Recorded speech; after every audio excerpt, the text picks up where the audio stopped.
दोस्तों नमस्कार। ये सीपीसीटी की एग्ज़ाम की तैयारी के लिए ये हमारा 5वां वीडियो है। 4 वीडियो हम अपने यूट्यूब चैनल में ऑलरेडी अपलोड कर चुके हैं। अगर आप वो वीडियो अभी तक नहीं देखे हैं तो प्लीज़ एक बार हमारे यूट्यूब चैनल में जा कर के वो वीडियो देख लें, और उस सभी वीडियो का जो लिंक है तो इस वीडियो के डिस्क्रिप्शन में भी मिल जाएगा। ठीक है। सीपीसीटी की तैयारी दोस्तों हम सभी को ज़ोरों से करना है क्योंकि एग्ज़ाम बहुत नज़दीक है। तो चलिए देरी ना करते हुए हम शुरू करते हैं। जैसा कि आप एग्जाम यहाँ हमारे स्क्रीन में पहला क्वेश्चन देख रहे हैं, किसी भी एप्लीकेशन विंडो में सबसे ऊपर वाली पट्टी डॉट डॉट होती है, यह डॉक्यूमेंट या एप्लीकेशन का नाम प्रदर्शित करती है। तो जब भी आप कोई एप्लीकेशन सॉफ्टवेयर ओपन करते हैं तो सबसे ऊपर एक पट्टी दिखती है, तो उस पट्टी का क्या नाम होता है। यहाँ पे ऑप्शन दिया है मेनू बार, tool bar, status bar, title bar. तो आप सबको पता होगा कि जो सबसे ऊपर पट्टी दिखती है उसका नाम है title bar. Option number D इसका करेक्ट आंसर हो जाएगा। नेक्स्ट क्वेश्चन है, निम्नलिखित में से असंगत का चयन कीजिए। Select the odd one from the following. यहाँ पे 4 ऑप्शन दिए गए हैं। 4 में से एक ऑप्शन ऐसा है जो कि इन 3 से मेल नहीं खाता है, तो वो कौन सा ऑप्शन है। अब यहाँ आपको नाम देखने को मिल जाएगा, CD DVD, floppy disk, BIOS, SD disk. I hope कि आप लोग समझ गए होंगे कि यहाँ पे जो अलग है वो कौन सा है। बिल्कुल आपने सही समझा। इसका राइट आंसर हो जाएगा C number, option number C, BIOS. क्योंकि CD DVD, फ्लॉपी डिस्क और SD डिस्क जो है तो ये एक स्टोरेज डिवाइस है, जबकि बायोस जो है तो ये बेसिक इनपुट आउटपुट सिस्टम होता है जो कि कंप्यूटर के ऑन होने पर इसकी ज़रूरत पड़ती है। ठीक है। और बायोस हमारा कहाँ स्टोर होता है, रोम में स्टोर होता है। ठीक है। चलिए नेक्स्ट क्वेश्चन देख लेते हैं। दोस्तों एक गुजारिश है आपसे कि अगर आप चैनल में पहली बार आए हैं तो प्लीज़ चैनल को सब्सक्राइब करके बेल आइकन प्रेस कर लीजिए, क्योंकि जब तक सीपीसीटी का एग्ज़ाम नहीं हो जाता तब तक हम आप लोगों के लिए वीडियो लाते रहेंगे। अभी जो एग्ज़ाम होने वाला है ये 16, 17 और 18 जनवरी 2026 को जिनका एग्ज़ाम है उन सब के लिए तो इम्पोर्टेंट है ही। और सीपीसीटी का ये जो फॉर्म है तो हमेशा 3 महीने में या 4 महीने में कंडक्ट होता रहता है, तो आपको आगे के लिए भी काम देगा। क्योंकि देखिए हम तो यही चाहते हैं कि सभी का एग्ज़ाम क्लियर हो जाए, पर मान लीजिए कि किसी कारणवश आप नहीं निकाल पाते हैं एग्ज़ाम, जैसे कि आप एग्ज़ाम आपका बहुत अच्छा गया लेकिन अगर आपने टाइपिंग मिस्टेक कर दिया तो फिर ये तो आप क्वालिफाइड नहीं हो पाएंगे, है ना। तो नेक्स्ट जो चांस मिलेगा तो उसमें भी आपको ये बहुत सारी हेल्प मिलेंगी। तो इसलिए आप चैनल को सब्सक्राइब करके बेल आइकन प्रेस करके रख लीजिए। और भी जितने भी कॉम्पिटिटिव एग्जाम है उन सब की तैयारी मैं कराता रहता हूँ, है ना। तो उन सब की वीडियो भी हमारे चैनल में मिल जाएगी। और अगर वीडियो अच्छी लगे तो अपने दोस्तों के बीच में भी शेयर करना। तो यहाँ पे ये जो क्वेश्चन दिख रहा है, जो लिखा है कि निम्नलिखित में से कौन सा सॉफ्टवेयर कंप्यूटर संचालन का अनिवार्य हिस्सा है। तो यहाँ पे डेस्कटॉप, एप्लीकेशन, सिस्टम या डेटाबेस। तो कौन सा सॉफ्टवेयर है जो कंप्यूटर चलाने के लिए सबसे अनिवार्य है, जो सबसे ज़रूरी है। यहाँ पे क्वेश्चन दोस्तों हिंदी इंग्लिश दोनों में है, आप जिसको उचित समझें उसको आप देख के समझ सकते हैं, कोई दिक्कत नहीं है। तो इसका राइट आंसर हो जाएगा ऑप्शन नंबर सी, सिस्टम। देखिए सॉफ्टवेयर जो है तो कहीं कहीं आप 2 प्रकार का पढ़े होंगे, कहीं कहीं आप 3 प्रकार का पढ़े होंगे। ठीक है। सिस्टम सॉफ्टवेयर और एप्लीकेशन सॉफ्टवेयर, और तीसरा आप पढ़े होंगे, लगभग पढ़े होंगे कि यूटिलिटी सॉफ्टवेयर। लेकिन अब हालांकि यूटिलिटी सॉफ्टवेयर को एप्लीकेशन सॉफ्टवेयर में ही इंक्लूड कर दिया गया है। ठीक है। तो मेन जो सॉफ्टवेयर के टाइप हैं वो 2 प्रकार के होते हैं, सिस्टम सॉफ्टवेयर और एप्लीकेशन सॉफ्टवेयर।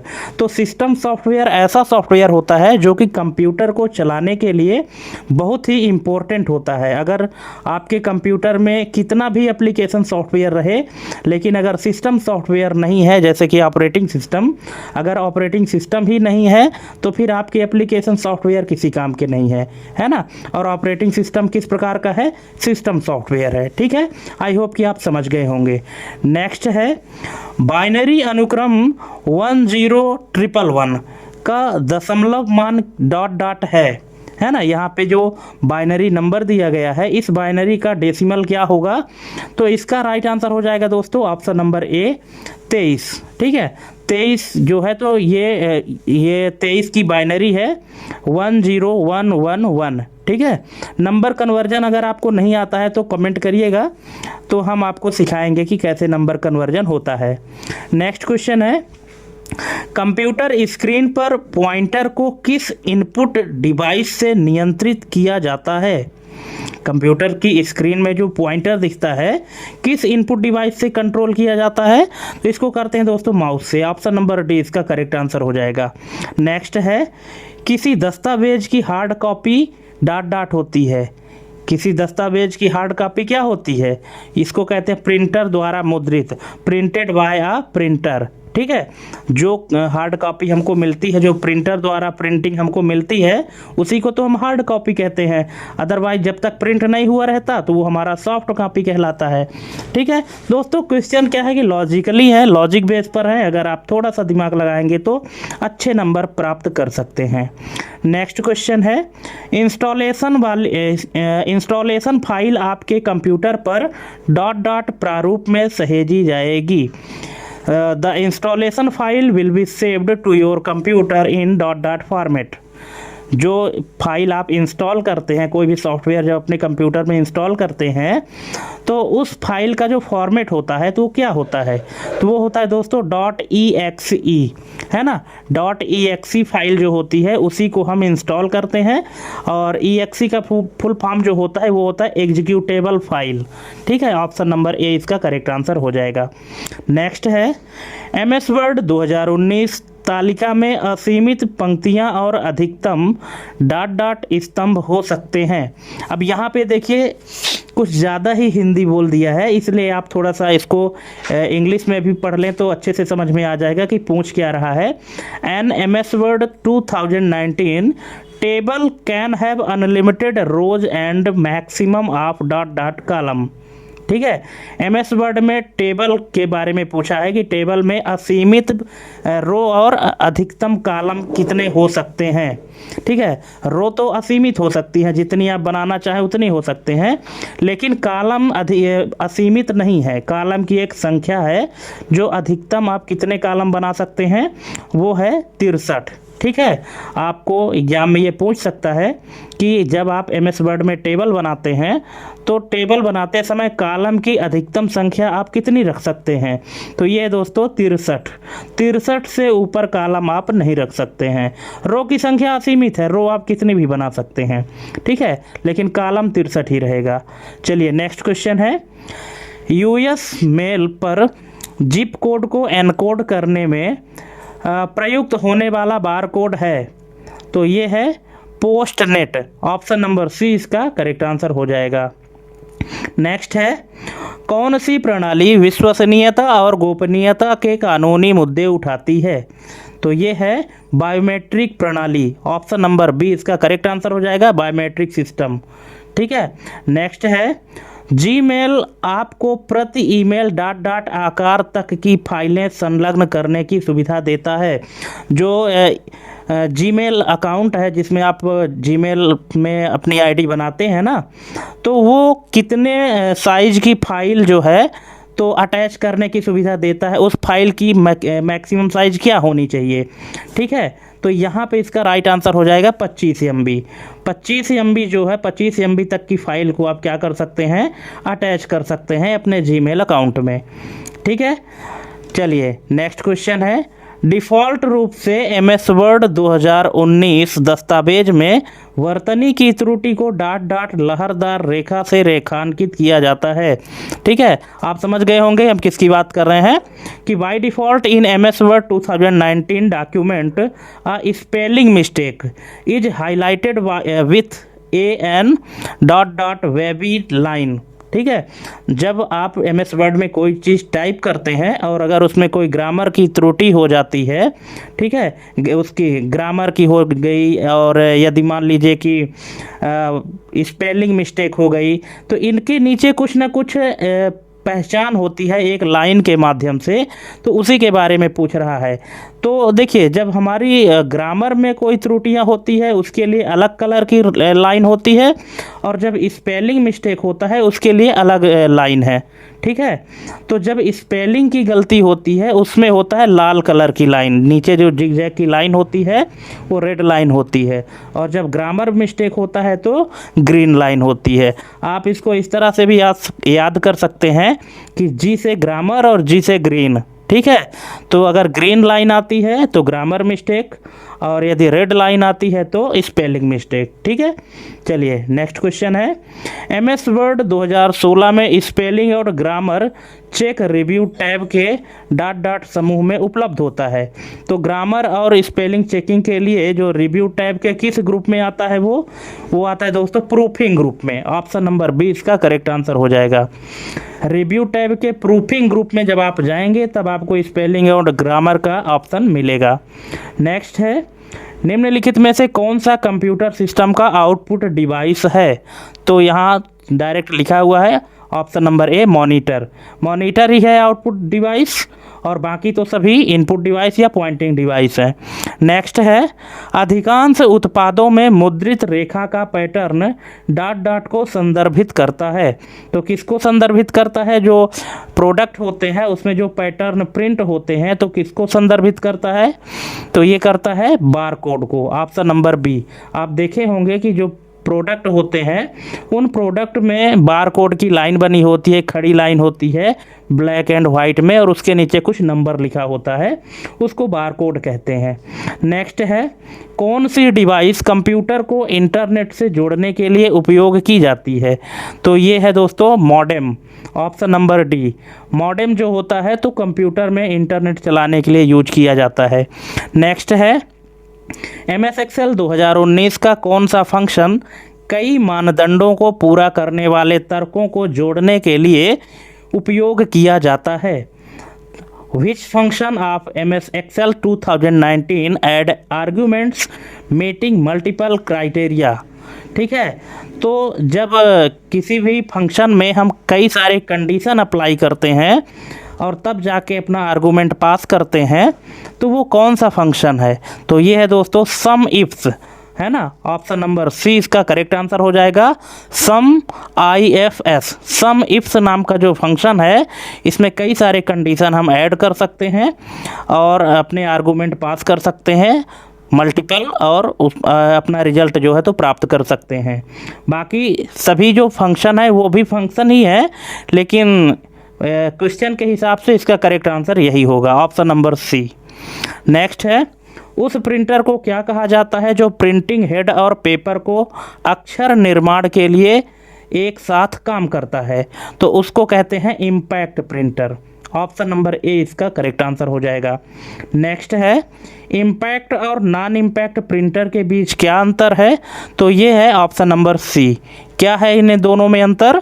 कि इम्पैक्ट प्रिंटर सीधा भौतिक संपर्क बनाते हैं, impact make direct physical contact. Option number C इसका करेक्ट आंसर हो जाएगा। नेक्स्ट है, घरेलू उपयोगकर्ताओं के लिए आमतौर पर कौन सा प्रिंटर पसंद किया जाता है? तो ये किया जाता है दोस्तों इंकजेट प्रिंटर। इंकजेट प्रिंटर किस प्रकार का होता है? कलर प्रिंटर होता है जिसमें लिक्विड इंक डाली जाती है ना, पाउडर नहीं डाला जाता है, इसमें इंक डाली जाती है। और ये जो है तो जो छोटे यूजर होते हैं, घरेलू यूजर, उनके लिए, होम यूजर के लिए बहुत ही अच्छा होता है। नेक्स्ट है, MS एक्सेल 2019 में कौन सा विकल्प सेलों की पृष्ठभूमि को रंगने के लिए उपयोग किया जाता है? तो ये किया जाता है fill colour. Option number B इसका करेक्ट आंसर हो जाएगा। नेक्स्ट है, ऑडियो या वीडियो सिग्नल को इंटरनेट पर भेजने के लिए डॉट डॉट होना आवश्यक है। तो ये होता है कंप्रेस्ड। ऑप्शन नंबर सी इसका करेक्ट आंसर हो जाएगा। नेक्स्ट है, चूँकि वेक्टर ग्राफिक्स डॉट डॉट से बने नहीं होते हैं इसलिए वे रिजोल्यूशन स्वतंत्र होते हैं। तो इसका राइट आंसर क्या होगा? पिक्सल। ऑप्शन नंबर बी इसका करेक्ट आंसर हो जाएगा, है ना। वेक्टर ग्राफिक्स चूँकि पिक्सल से बने नहीं होते हैं इसलिए वे रेजुलेशन स्वतंत्र होते हैं। है ना। वेक्टर ग्राफिक्स जो है तो पिक्सल में नहीं बने होते, क्योंकि जो इमेज पिक्सल से मिलकर बने होते हैं तो ज़्यादा रेजुलेशन अगर वो करते हैं, उनको जूम करते हैं तो वो ब्लर हो जाते हैं, लेकिन वेक्टर ग्राफिक के साथ ऐसी प्रॉब्लम नहीं है। नेक्स्ट है, रोनाल्ड रिवेस्ट ने 1991 में डिजिटल हस्ताक्षर के लिए कौन सा एल्गोरिदम डिजाइन किया था। अब देखिए यहाँ पे एक क्वेश्चन आपका और तैयार हो सकता है कि ये भी एग्जाम में पूछा जा सकता है कि डिजिटल हस्ताक्षर या डिजिटल साइन किसके द्वारा बनाया गया था या किसके द्वारा डिजाइन किया गया था। तो उनका नाम है रोनाल्ड रिवेस्ट। कब बनाया था? 1991 में। ठीक है, तो इन्होंने जब बनाया था तो कौन सा एल्गोरिथम डिजाइन किया था? तो उस एल्गोरिथम का नाम है option number B, message digest 5, option number B. Next है, डॉट डॉट तब होता है जब कोई एप्लीकेशन कैश मेमोरी से डेटा का अनुरोध करता है जो अब मौजूद नहीं है। तो इसका राइट आंसर हो जाएगा ऑप्शन नंबर ए, कैश मिस। जब मतलब कैश मिस तब होता है जब कोई एप्लीकेशन कैश मेमोरी से डेटा का अनुरोध करता है और जो अब मौजूद नहीं है। नेक्स्ट है, शॉर्टकट कुंजी का उपयोग करके विंडोज़ स्टार्ट मेनू कैसे खोलें। तो देखिए, स्टार्ट मेनू की विंडो ओपन करने के लिए यहाँ पे जो शॉर्टकट की दी गई है वो क्या है? हो सकता है आप लोग इसके पहले यूज करते रहे हो, पर जिनको नहीं पता तो जान लीजिए। इसका राइट आंसर हो जाएगा option number C, control plus ESC। Control plus escape button जब आप दबाएंगे कीबोर्ड से तो आपका स्टार्ट मेनू खुल जाएगा। वैसे तो आप कीबोर्ड से विंडो बटन दबाएंगे तो भी स्टार्ट मेनू खुलता है, पर दूसरे शॉर्टकट की ये भी है कि अगर आप कंट्रोल के साथ एस्केप बटन दबाते हैं तो भी स्टार्ट मेनू खुल जाएगा।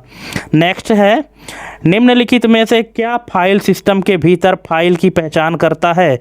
तो ये करता है दोस्तों फाइल नेम। ठीक है, फाइल के अंदर फाइल जो हम बनाते हैं ना, तो वहाँ पे किसके द्वारा पहचान करते हैं हम? तो वो फाइल नेम के द्वारा हम पहचान करते हैं। नेक्स्ट है, चैट के संबंध में गलत कथन चुनें। तो चैट के संबंध में गलत कथन क्या है? तो ये है option number A, it is a forum for common interest. मतलब यह सामान्य हितों पर चर्चा का मंच है, ये गलत है। ठीक है। नेक्स्ट है, डॉट डॉट फाइल में MDB फाइल फॉर्मेट होता है। तो किसमें कौन सा फाइल फॉर्मेट होता है? ऑप्शन नंबर बी इसका करेक्ट आंसर हो जाएगा।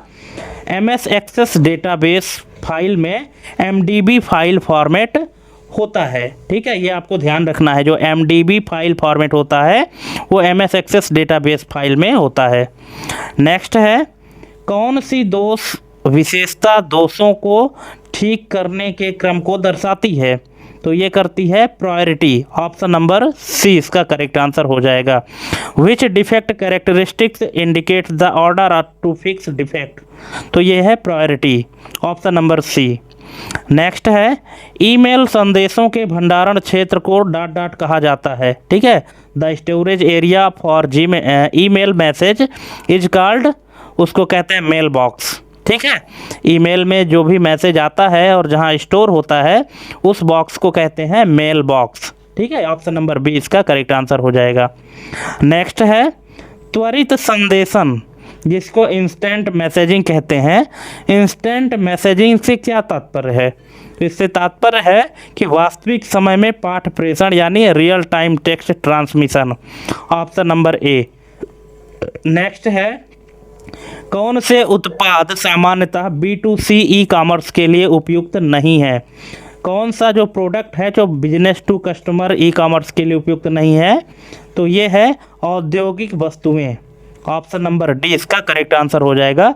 जो इंडस्ट्रियल गुड्स हैं वो business to customer e commerce के लिए उपयुक्त नहीं है। नेक्स्ट है, पाठ का वह ग्राफिकल निरूपण क्या है जिसमें अलग डिजाइन शामिल हो सकता है? What is a graphical representation of text with different designs? तो इसका राइट आंसर हो जाएगा फॉन्ट।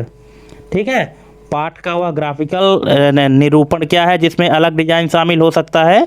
तो वो है दोस्तों फॉन्ट, क्योंकि एक पैसेज के अंदर अलग अलग फॉन्ट हो सकते हैं। ठीक है, तो ये इसका करेक्ट आंसर हो जाएगा।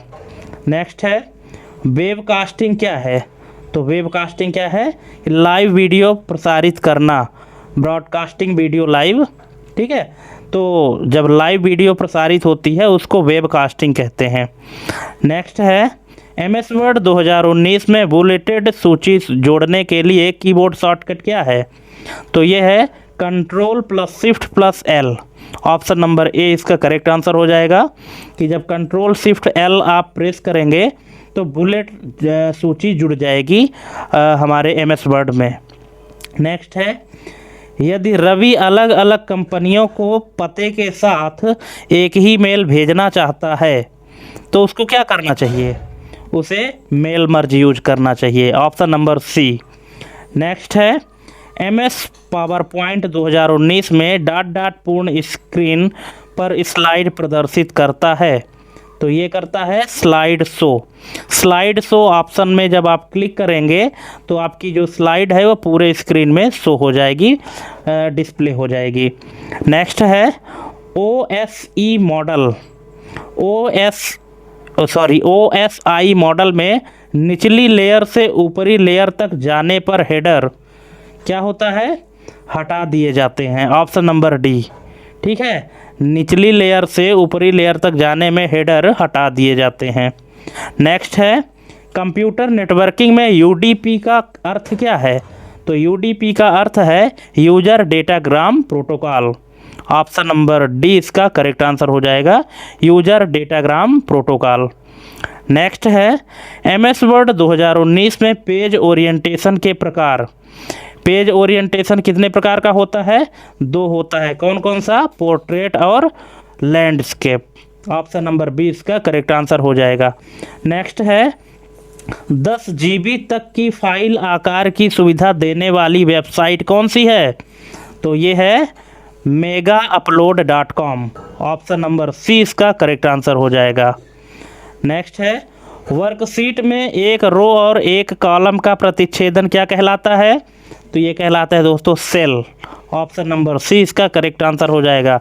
जहाँ पे रो और कॉलम एक दूसरे को प्रतिच्छेद करते हैं, इंटरसेक्ट करते हैं, तो वहाँ पे जो बॉक्स बनता है उसको सेल कहते हैं। नेक्स्ट है स्प्रेडशीट में एक सेल बाईं ओर जाने के लिए प्रयुक्त कुंजी क्या है? तो ये है लेफ़्ट एरो की। जिस सेल में आप अभी हैं उस सेल से लेफ़्ट साइड जाने के लिए आपको क्या करना पड़ेगा? लेफ़्ट एरो की ही दबाना पड़ेगा, ऑप्शन नंबर सी हो जाएगा। नेक्स्ट है MS Excel 2019 में 12708 का डेटा प्रकार क्या है? तो सबको पता है क्या है? डेट फॉर्मेट में है, ऑप्शन नंबर सी। नेक्स्ट अंतिम पंक्ति और कॉलम के प्रतिच्छेदन पर जाने का शॉर्टकट क्या है? तो ये है Ctrl+Ind, ऑप्शन नंबर सी इसका करेक्ट आंसर हो जाएगा। नेक्स्ट MS Excel 2019 में वर्कबुक को सेव करने का शॉर्टकट क्या है? तो ये Ctrl+S। नेक्स्ट है MS Excel 2019 में कॉलम छिपाने का शॉर्टकट क्या है? तो ये है Ctrl+0। अगर आप कंट्रोल के साथ 0 बटन प्रेस करते हैं तो कॉलम क्या हो जाएगा? हाइड हो जाएगा। नेक्स्ट है किसी कॉलम में डेटा को विशेष क्रम में व्यवस्थित करने की प्रक्रिया क्या कहलाती है? तो ये कहलाती है सॉर्ट, ऑप्शन नंबर ए इसका करेक्ट आंसर हो जाएगा, सॉर्ट करना। नेक्स्ट है यह जांचने के लिए कि स्थिति सत्य है या असत्य प्रयुक्त फंक्शन तो क्या है? इफ़ एक ऐसा फंक्शन है जिसमें ये पता लगाया जाता है कि दी गई कंडीशन ट्रू है या फॉल्स है। नेक्स्ट है डेसिमल 14 का बाइनरी क्या है? ठीक है, डेसिमल नंबर 14 है, इसका बाइनरी क्या होगा? इसका बाइनरी होगा ऑप्शन नंबर सी 1110। नेक्स्ट है dot dot MS Excel window के नीचे दिखाई देता है, तो MS Excel विंडो के नीचे क्या दिखाई देता है? तो ये दिखाई देता है स्टेटस बार, ऑप्शन नंबर ए। नेक्स्ट है सोपानिक संरचना में किसी फोल्डर के अंतर्गत रहने वाला फोल्डर क्या है? The folder with in another folder in a hierarchical structure. ठीक है, जब फोल्डर के अंदर फोल्डर हम बनाते हैं तो उसका एक हायरार्किकल स्ट्रक्चर बनता है, तो उसको क्या कहते हैं? उसको कहते हैं सब फोल्डर। फोल्डर के अंदर फोल्डर बनाना सब फोल्डर कहलाता है। ऑप्शन नंबर सी इसका करेक्ट आंसर हो जाएगा। नेक्स्ट है, मानकीकृत वेब पेजों को डिजाइन करने के लिए प्रयुक्त भाषा कौन सी है? तो ये है option number D HTML, hyper text markup language. Option number D इसका करेक्ट आंसर हो जाएगा। नेक्स्ट है, आधारभूत कंप्यूटर सूचना प्रसंस्करण चक्र में होते हैं, क्या होते हैं? Option number A input, processing, storage and output. ठीक है। नेक्स्ट है, पुनः प्रयोज्य ऑप्टिकल भंडारण का संक्षिप्त नाम क्या है? मतलब रीयूजेबल ऑप्टिकल स्टोरेज एक्रोनिम का संक्षिप्त नाम क्या है? तो ये है RW। RW मतलब होता है दोस्तों रीराइट इसका होता है पुनः प्रयोज्य का। ठीक है, इसको शॉर्ट में RW कहते हैं या इसका फुल फॉर्म है रीराइट। ऑप्शन नंबर डी इसका करेक्ट आंसर हो जाएगा। नेक्स्ट है, ओपन ऑफिस राइटर में सबस्क्रिप्ट जोड़ने की कुंजी क्या है? ओपन ऑफिस राइटर जो है तो इसमें सब स्क्रिप्ट और सुपर स्क्रिप्ट होता है ना, तो सब स्क्रिप्ट जोड़ने के लिए शॉर्टकट की क्या है? तो ये है Ctrl+Shift+B। ऑप्शन नंबर बी इसका करेक्ट आंसर हो जाएगा, Ctrl+Shift+B।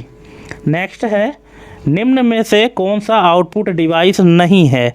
तो ये है स्कैनर। स्कैनर एक इनपुट डिवाइस है, बाकी मॉनिटर, प्रिंटर, प्लॉटर ये सब क्या है? आउटपुट डिवाइस हैं। नेक्स्ट है, MS Excel 2019 में टेक्स्ट स्ट्रिंग को संख्या में बदलने वाला फंक्शन कौन सा है? तो ये है वैल्यू। ऑप्शन नंबर ए इसका करेक्ट आंसर हो जाएगा। ठीक है, टेक्स्ट स्ट्रिंग को संख्या में बदलने वाला फंक्शन है वैल्यू। नेक्स्ट है, निम्न में से कौन सा प्रिंटर का प्रकार नहीं है? तो ये है ऑप्टो मैकेनिकल। ऑप्टो मैकेनिकल का ये कोई प्रिंटर का प्रकार नहीं है, बाकी इंकजेट है, लेजर है, थर्मल है, पर ऑप्टो मैकेनिकल नहीं है। नेक्स्ट है, किसमें केवल अनुक्रमिक पहुंच हो सकती है? तो ये है मैग्नेटिक टेप। ठीक है, सीक्वेंशियल एक्सेस जो होता है तो केवल मैग्नेटिक टेप में हो सकता है, मैग्नेटिक डिस्क में भी नहीं होता, मैग्नेटिक टेप में होता है। नेक्स्ट है, MS Excel 2019 में मूल्यों को हाईलाइट करने वाला विकल्प क्या है? तो ये है conditional formatting. Option number C. Next, एक रैखिक बारकोड आमतौर पर क्या धारण करता है? तो ये धारण करता है टेक्स्ट इन्फॉर्मेशन। ठीक है, जो लीनियर बारकोड होता है तो इसमें और क्या होता है? इन्फॉर्मेशन ही तो होती है, ना सिग्नल होता है, ना वीडियो, ना ऑडियो, फिर होता क्या है? टेक्स्ट इन्फॉर्मेशन होती है। नेक्स्ट है, 8 बिट्स से उत्पन्न अद्वितीय पैटर्न की संख्या क्या है? तो ये है 256। Option number B. नेक्स्ट है, VLSI माइक्रो प्रोसेसर का उपयोग किस पीढ़ी में हुआ? तो इसका उपयोग हुआ दोस्तों चौथी पीढ़ी में। Option number C. VLSI very large scale integration. ठीक है, इसका यूज हुआ है चौथी पीढ़ी में और ULSI का यूज हुआ है 5वीं पीढ़ी में। ठीक है, चलिए नेक्स्ट है, प्लॉटर का उपयोग करके क्या नहीं बनाया जा सकता? तो इसका उपयोग करके वीडियो सीरीज नहीं बनाया जा सकता। ठीक है, क्योंकि प्लॉटर जो है तो प्रिंटिंग का काम करता है और इसलिए इससे वीडियो सीरीज नहीं बनता है, बाकी और चीज़ें बन सकती है। नेक्स्ट है, 1959 में पहला ड्रम प्लॉटर कितने पेन पर कार्य करता था? तो ये करता था 1 पेन पर। ऑप्शन नंबर सी इसका करेक्ट आंसर हो जाएगा, 1 पेन। नेक्स्ट है, त्रुटि रहित गणना करने की क्षमता क्या कहलाती है? तो इसको कहते हैं परिशुद्धता, एक्यूरेसी। ऑप्शन नंबर बी इसका करेक्ट आंसर हो जाएगा। नेक्स्ट है, प्रथम स्वचालित डिजिटल कंप्यूटर परिकल्पित करने का श्रेय किसे जाता है? तो ये जाता है चार्ल्स बेबेज को, है ना। Who conceived the first automatic digital computer? तो ये है चार्ल्स बेबेज। नेक्स्ट है, व्यक्तिगत फाइलों को स्थानांतरित करने का प्रोटोकॉल क्या है? तो ये है FTP, file transfer protocol. Option number D, protocol use to transfer individual files, FTP। Next है, मध्यम शक्तिशाली माइक्रो प्रोसेसर वाला एकल उपयोगकर्ता सिस्टम, तो वो है पर्सनल कंप्यूटर। ठीक है, ऑप्शन नंबर ए इसका करेक्ट आंसर हो जाएगा। नेक्स्ट, ALAC का पूर्ण रूप क्या है? तो इसका फुल फॉर्म है Apple lossless audio codec. Option number A इसका करेक्ट आंसर हो जाएगा। नेक्स्ट, टाइप करते समय ब्लिंक होने वाली खड़ी काली रेखा क्या कहलाती है? इसको कहते हैं cursor. Option number B. Next, system software आंतरिक कार्यप्रणाली को नियंत्रित करता है, तो इसको कहते हैं operating system. Option number B. ठीक है, ऑपरेटिंग सिस्टम जो है, ऑपरेटिंग सिस्टम एक सिस्टम सॉफ्टवेयर है जो कि आंतरिक कार्यप्रणाली को नियंत्रित करता है। नेक्स्ट, RHEL रेल का पूर्ण रूप क्या है? तो इसका पूर्ण रूप यानी फुल फॉर्म है Red Hat Enterprise Linux. Option number B, Red Hat Enterprise Linux. Next, LCD screen के नीचे स्थित इन्वर्टर का कार्य क्या है? इसका कार्य है बैकलाइट को पावर।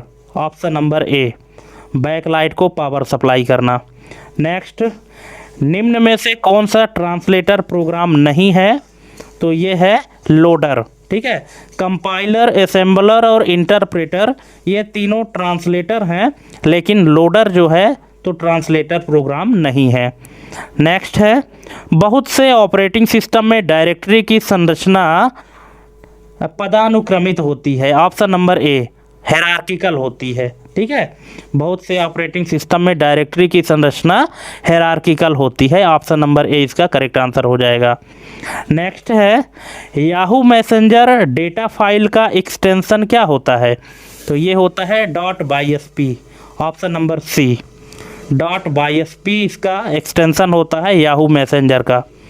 नेक्स्ट है, माइक्रोसॉफ्ट विंडोज़ में स्क्रॉल बार की संख्या, स्क्रॉल बार की संख्या कितनी होती है? तो ये होती है 2। ठीक है। नेक्स्ट है, घटना का विवरण देने वाला दस्तावेज क्या कहलाता है? तो ये कहलाता है incident report. Option number C. Next, अप्राप्य कोड ढूंढने का उपयुक्त तरीका क्या है? तो यह है कवरेज विश्लेषण या coverage analysis. Option number A इसका करेक्ट आंसर हो जाएगा। नेक्स्ट है, इंटरनेट पर व्यापक प्रयुक्त नेटवर्क रणनीति क्लाइंट सर्वर। ठीक है, ऑप्शन नंबर बी इसका करेक्ट आंसर हो जाएगा। इंटरनेट पर व्यापक प्रयुक्त नेटवर्क रणनीति को क्लाइंट सर्वर रणनीति भी कहा जाता है। नेक्स्ट है, निम्नलिखित में से कौन सा सर्च इंजन नहीं है? तो ये है विंडोज़। ठीक है, गूगल, याहू और विंग जो है तो सर्च इंजन है, जबकि विंडोज़ क्या है? एक ऑपरेटिंग सिस्टम है। ऑप्शन नंबर ए इसका करेक्ट आंसर हो जाएगा। नेक्स्ट है, वेबसाइट पृष्ठों को बीच दिखाए जाने वाले विज्ञापन क्या कहलाते हैं? ये है इंटरेस्टियल बैनर। ऑप्शन नंबर ए। नेक्स्ट, गूगल फॉन्ट से फॉन्ट वजन क्या है? What is the font weight of Google font? तो ये है कैरेक्टर कितना मोटा है। Option number D, how thick a character looks. ठीक है, ऑप्शन नंबर डी इसका करेक्ट आंसर हो जाएगा। नेक्स्ट है, MS एक्सेल 2019 में नंबर टैब में कौन सा वैध प्रारूप नहीं है? Dollar, currency, percentage, fraction. तो इसका राइट आंसर हो जाएगा डॉलर। ठीक है, नंबर का जो फॉर्मेट है तो उसमें करेंसी भी है, परसेंटेज भी है, फ्रैक्शन भी है, लेकिन डॉलर जो है तो नहीं है, तो यही इसका इनवैलिड जो है तो फॉर्मेट है। नेक्स्ट है, निम्न में से कौन सी मेमोरी के प्रकार हैं? तो ये है, ये उपरोक्त सभी है। ठीक है, रजिस्टर भी है, प्राइमरी भी है, सेकेंडरी भी है, ये सभी क्या है? मेमोरी के प्रकार ही है। नेक्स्ट, MS एक्सेल 2019 में रेंज कॉपी करने पर क्या दिखाता है? तो ये दिखाता है मूविंग बॉर्डर। ऑप्शन नंबर ए, मूविंग बॉर्डर दिखाता है। जब आप कॉपी करते हैं जितने रेंज को, तो उस रेंज में पूरे में डॉट डॉट की एक लाइन ऐसे दिखती है, ऐसे लगता है कि बॉर्डर जो है मूव हो रहा हो। नेक्स्ट है, MS वर्ड 2019 में पेज नंबर डालने का पाथ। तो ये है insert page number. Insert tab में क्लिक करेंगे, इसके बाद फिर पेज नंबर ऑप्शन आपको मिल जाएगा। तो ऑप्शन नंबर ए इसका करेक्ट आंसर हो जाएगा। नेक्स्ट है MS वर्ड 2019 में डबल अंडरलाइन का शॉर्टकट क्या है? तो ये है Ctrl+Shift+D। ऑप्शन नंबर ए इसका करेक्ट आंसर हो जाएगा, Ctrl+Shift+D, D for double. Next है कीबोर्ड में टैब कुंजी का कार्य क्या है? तो इसका कार्य है moves insertion point to next tab stop, मतलब अगले टैब स्टॉप पर ले जाना। नेक्स्ट NIC का फुल फॉर्म पूछा है, तो इसका है network interface card, option number B. Next repeater OSI की किस लेयर में कार्य करता है? तो ये करता है दोस्तों फिजिकल लेयर में, ऑप्शन नंबर सी इसका करेक्ट आंसर हो जाएगा। नेक्स्ट है बर्फबारी या गर्मी से प्रभावित होने वाली सेवा कौन सी है? तो ये है सैटेलाइट। ठीक है, जब बर्फबारी होती है या गर्मी ज़्यादा होती है तो उस समय सैटेलाइट काम करना बंद कर देता है, क्योंकि सैटेलाइट तरंगों पर तो काम करता है, और अगर जो तरंग है, वेव है, अगर ब्रेक हुई तो सैटेलाइट काम करना बंद कर देता है। नेक्स्ट है ASCII का फुल फॉर्म क्या होता है? ठीक है, यहाँ पे ASCII का जो फुल फॉर्म पूछा है वो क्या होता है? तो ये होता है दोस्तों American standard code for information interchange, option number B. Next binary 110 का दशमलव समतुल्य क्या है? बाइनरी नंबर है 110, इसका डेसिमल क्या होगा? तो ये होगा 6, ऑप्शन नंबर सी इसका करेक्ट आंसर हो जाएगा। नेक्स्ट MS Excel 2019 में अंकगणितीय माध्य का फंक्शन क्या है? MS Excel 2019 function is arithmetic mean, तो इसका फंक्शन है एवरेज, ऑप्शन नंबर ए। नेक्स्ट MS Excel में डिफ़ॉल्ट सेल संदर्भ ये क्या होता है? ये होता है relative, option number D. Next है MS Excel 2019 में टेक्स्ट रैप करने का शॉर्टकट क्या है? तो ये है Alt+HW, ऑप्शन नंबर बी इसका करेक्ट आंसर हो जाएगा। तो दोस्तों इस तरह से हमने आपको टोटल 100 MCQ करा दिया है। अब आपकी अगर कोई क्वेरी है तो आप कमेंट करके पूछ सकते हैं। किसी भी ऑप्शन में, किसी भी क्वेश्चन में कोई डाउट है तो भी आप कमेंट करके पूछ सकते हैं। और अगर आपको वीडियो अच्छी लगी हो तो चैनल को सब्सक्राइब करना ना भूलें और अपने दोस्तों के बीच में भी शेयर करें। तो आज के लिए बस इतना ही। Thanks for watching. मिलते हैं अपने अगले वीडियो में एक नई जानकारी के साथ। तब तक के लिए जय हिंद, वंदे मातरम।